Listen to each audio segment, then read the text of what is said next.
معاشرہ اسی وقت ترقی کر سکتا ہے جب اس معاشرے کے اندر عدل اور انصاف کا نظام قائم ہوگا۔ اللہ کے نبی نے فرمایا کہ من یعدل ان لم اعدل، اگر میں انصاف نہیں کروں گا تو پھر کون انصاف کرے گا؟ یہ اللہ تبارک و تعالیٰ نے نبی کریم صلی اللہ علیہ وسلم کو حکم دیا، اعدلوا هو اقرب للتقوی، انصاف کرو، یہ تقوی کے زیادہ قریب ہے۔ کتنے لوگ آئے اور کتنے چلے گئے۔ بنو امیہ کہتے ہیں کہ 350 سال بنو امیہ نے حکومت کی، 350 سال۔ بنو امیہ ہی کی ایک شاخ کے اندر ایک بادشاہ تھا، اس کا نام منذر تھا، اس کا نام آج تک تاریخ کے اندر محفوظ ہے، زندہ ہے۔ بادشاہ تو پتہ نہیں کتنے گزرے 350 سال کے اندر، لیکن اس کا نام زندہ کیوں رہ گیا؟ کہتے ہیں کہ بادشاہ کا ایک ہی بیٹا تھا اکلوتا، جو بادشاہ کے بعد بادشاہ بننا تھا، ولی عہد۔ اس نے ایک یہودی کے لڑکے کو قتل کر دیا۔ بادشاہ کا بیٹا تھا، طاقت تھی، حکومت تھی، تو خاندان والوں کے ساتھ صلح کر لی، دیت کے پیسے ادا کر دیے، معاملہ ختم ہو گیا، کیس ختم ہو گیا۔ لیکن بادشاہ کا ایک اصول تھا کہ وہ ہفتے کے یا مہینے کی جو سارے کیسز ہوتے تھے، ان کی رپورٹیں ہوتی تھی، وہ منگواتا تھا، وہ ان کو دیکھتا تھا۔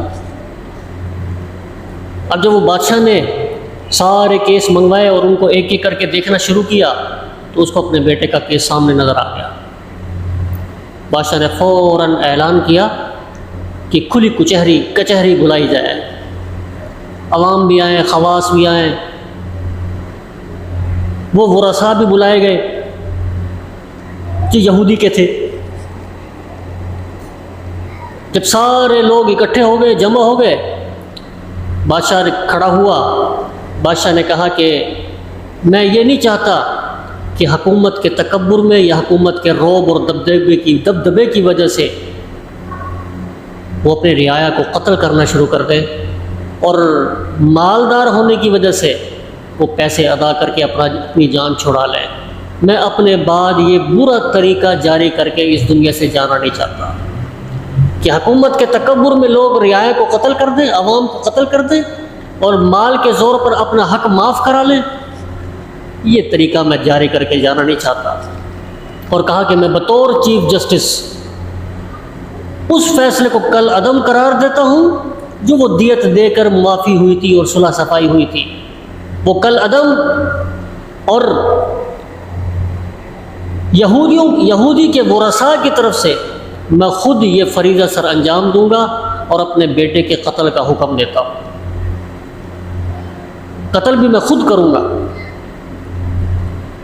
کہتے ہیں کہ بادشاہ تخت سے اترا، تلوار نکالی، بیٹے کے قریب آیا اور کہا کہ اے میرے بیٹے، مجھے پتہ ہے کہ تیرے جانے کے بعد تیری ماں کو سب سے زیادہ دکھ ہوگا، مجھے بھی دکھ ہوگا، لیکن میں اپنے بعد یہ بری سنت، برا طریقہ جاری کر کے اس دنیا سے جانا نہیں چاہتا۔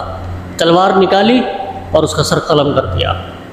کہتے ہیں کہ اتنا رویا، 2 ہفتے تک وہ سو نہیں سکا، لیٹا ہوتا تھا ایسے آسمان کو اور چھت کو گھورتا تھا، اتنا غم اس کو اپنے بیٹے کا جانے کا ہوا۔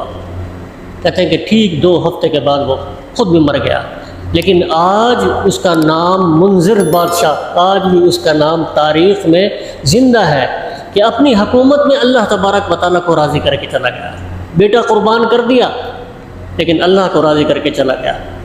آج اگر ہم ان تمام چیزوں کا موجودہ حالات کے اندر اگر ہم تقابل کریں، دیکھیں کہ آج ہمارے ساتھ کیا ہو رہا ہے، ہمارے حکمران ہمارے ساتھ کیا کر رہے ہیں،